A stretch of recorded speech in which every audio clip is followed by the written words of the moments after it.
trucking isn't only hard on the body, it's also taxing on the mind. We are about to get into the top 5 negative habits that you do not want to gain out here on these streets as a truck driver.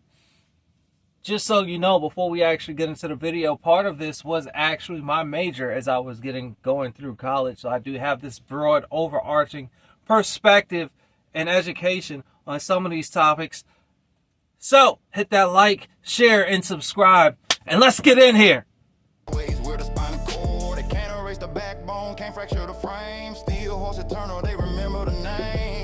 Listen up. It's unfortunate that these top 5 bad habits that we tend to develop as truck drivers all compound on one another. Well, what's the definition of compound, Steel Horse? If you know anything about finances, you know that compounding is interest on interest on interest. So if you have 5 cents in the bank, eventually it's going to become 10 cents. That 10 cents is eventually going to become 20 cents. That 20 cents will eventually become 40 cents, but 40, yes. But it's because it compounds off of it. Now let's start with number 5, and that's sleep deprivation. I mean, we all do it, right? We all know what it is. We put ourselves on that 2-hour split log.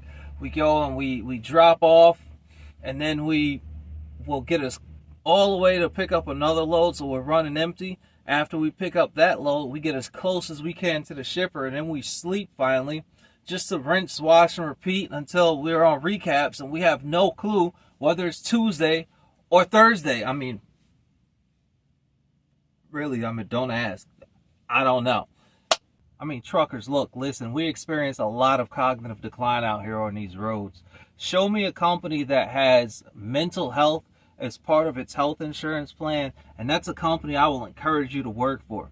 I mean, if you're out here missing sleep, if you're running long hours, if you're out here always shifting what time you're driving because maybe you're one of those reefer guys and you got to pick up something at 3 in the morning, versus the next day or the next time you pick up a load at like 6 in the morning, your sleep schedule changes, right? You're going to have irritability. You're going to have increases in stress. That puts you at an increase in risk of heart disease. Hallucinations, brain fog is one of the biggest things we deal with. That lowers their reaction time. So it lowers the reaction time to accidents, etc. And you know how things happen. Did you know that your brain can also give itself showers? Yes, when you sleep, your brain literally washes itself over. It expels harmful proteins, plaques that build up inside of the brain. It kicks it out. Get the out is what it does to that stuff. If that stuff is allowed to build up, you then have early onset dementia. You can get Alzheimer's. You know, things like that. So it is very risky what we do as far as always changing our schedules, not making sure we're getting the right amount of sleep. You know, these 14-hour days that we're working and we're putting ourselves in these split logs. And make sure you're getting the right adequate amount of rest. I'm not going to hit on that any longer, but you got the facts. Let's move on to the next one. Number 4, to sleep, but this blue light keeps tempting me to stay awake. I hallucinate. There goes Ricky Lake. What? Anyway, number 4, your cell phone usage, right? If you're using your cell phone before bed, if you're freaking putting that blue light on there, that's going to keep you from going to sleep. First and foremost, that goes back into number 5 of the 5 worst habits. But if you're already doing number 5 and you know your reaction times are lowering, and now you're driving and you're fiddling with your cell phone, that's even more going to decrease your reaction time. You're already not paying as much attention either because you're already fatigued and sleepy and exhausted, and now you're losing track of time of how long you've just been staring at this freaking phone screen, fiddling with it, and then you're ramming right into the back of somebody. I don't have to hit on this too much because I think everybody's safety departments and police and these cameras they have in Georgia and maybe some other places in the country are telling you not to do that stuff anymore. So, number 4, cell phones. Stop doing it. We don't have to hit on that too much. Let's move on to number 3. So today, I had the lumberjack slam for breakfast from Denny's. After that, on my 30-minute break, I had a hot dog off the roller.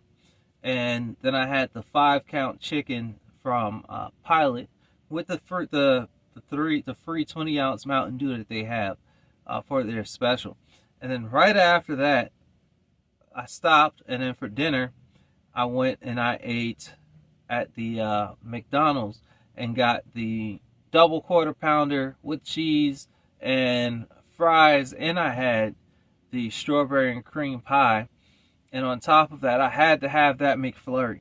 That McFlurry was wonderful, I'll tell you what. But if you're eating like that, you're literally making your arteries give you a one-way trip, no layover, to the face of God. That's it. Did you know that 70% of us drivers are considered obese? That's a hell of a problem, because that means that at any given moment, about 70% of us are experiencing the itis. And really, what the itis is just a lowered mental acuity and mental awareness, because at that point you're inherently battling fatigue because you overate and your body is focusing more on digesting that food than concentrating on what's in front of you on a road. Which, if you've got lack of sleep, then what did Mystical say? Too bad, sorry for you, if you know the lyrics. So again, lack of sleep leads to obesity. Eating too much leads to obesity.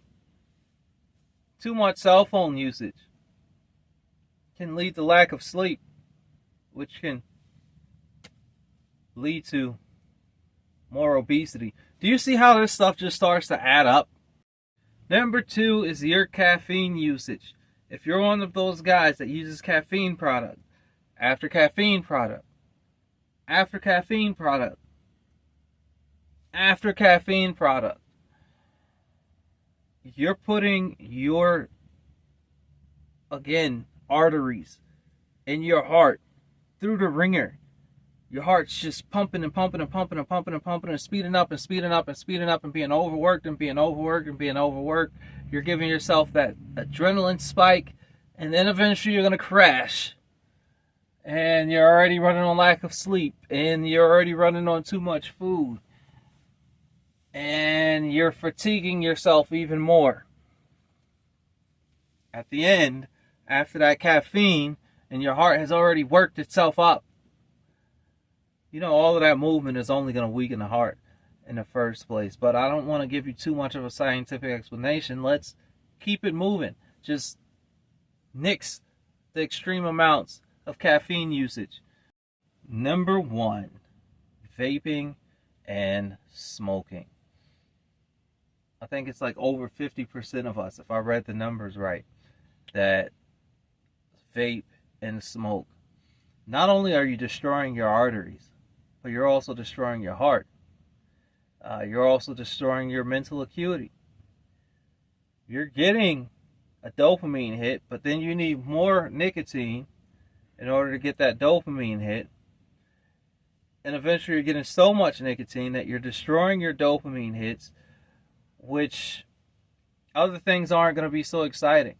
Your blood also isn't pumping through because you're destroying your ability to intake oxygen. So your blood isn't pumping through your body like it should. So your little boy isn't going to work. But it doesn't matter if your little boy is working anyway while you're on a roll, because you're by yourself 99% of the time. So for those of you guys, you don't have anything to worry about. But for everybody else, I'm sure we have something to worry about. Stop. Stop it. Stop it now. Number 1. Number 2, stop it. Okay? all of these things compound together, because once you intake nicotine, you begin to become fall victim to, brain fog, dementia, because those little nicotine, whatever, right, the chemical will attach itself to your brain receptors. Once it attaches itself to your brain receptors, it pretty much cloaks it and clothes itself around it. So that's how you feel the effects of that nicotine. It can very rapidly destroy and deteriorate your brain, making you fall even deeper and faster into the effects of dementia. Out here on the road, we don't even realize we experience similar effects to early onset dementia, even if we may not have it. But we experience it just off of the fact that so many of us have those bad 5 habits. So again, lack of sleep, extreme cell phone usage, horrible eating habits, caffeine, and then the nicotine, whether it's vaping or smoking. You are destroying the air sacs and the cilia and everything that is on your lungs. You need that oxygen to be able to go ahead and shoot up to your brain and keep your brain working, but you're depleting the oxygen supply, and your brain is already struggling due to the other 4 factors on the list. Water. Your brain is mostly made up of freaking water. It's floating in something that's mostly made up of water. I'm like spilling my water while I'm doing this. This should be the first thing that you're grabbing for when you wake up in the morning, because you're breathing in the condensation and you may sweat while you sleep, whatever. Replenish it. Replenish it when you wake up. Replenish it before you lay down and go to sleep. Replenish it through the day. That's important. Take care of yourselves out here on these roads, man. I've seen way too many videos of people getting pulled out of their trucks at these truck stops, and a lot of this stuff could be avoided early on, and we could be adding more years to our lives, quite possibly. I don't know. If you enjoy stuff like this, please don't forget to like, share, and subscribe. Leave some comments down below if there's certain things that you would like to hear me actually dive deeper into, instead of giving you these broad narratives on it. And I'll be sure to go ahead and dive deeper into those for you guys. Outside of that, God bless. Have a great freaking night. You've rolled with Steel Horse. Peace. Band of brothers, vets, farmers, and truckers. We're the backbone of builders, the rough cut conductors. Spine, head, and neck without a society Rex. We're the steel in the frame, the respect in the chest.